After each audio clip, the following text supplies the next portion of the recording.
Ek het 'n suster wat 'n seentjie het wat so mooi sing. En sy sê hulle is daar aan kuier in die Oos-Kaap. Toe hulle nou wil terugkom huis toe, toe die mense, die familie nou daar was baie Turksvye. Maak hulle nou Turksvye skoon en hulle pak nou vir hulle Turksvye, vries hulle nou in sakketjies om saam te bring. Maar soos die mense nou sy Turksvye skoon maak, so eet die seentjie van haar, wat so mooi sing. Hy bly in die Turksvye, hy is vol sop, soos hy Turksvye eet. En die ou tannie waarsku daar, die kind gaan verstop, julle moet...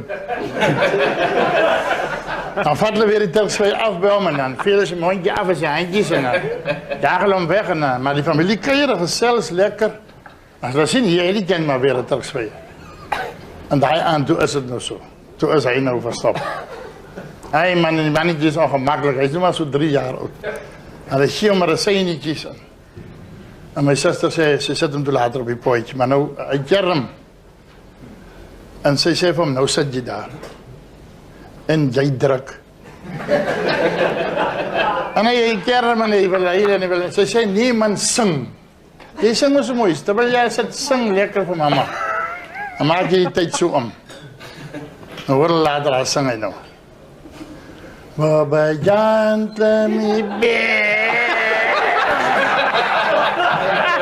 So hastig en so lastig, Baba Jan, let me be. So hastig en so lastig, om my boerek.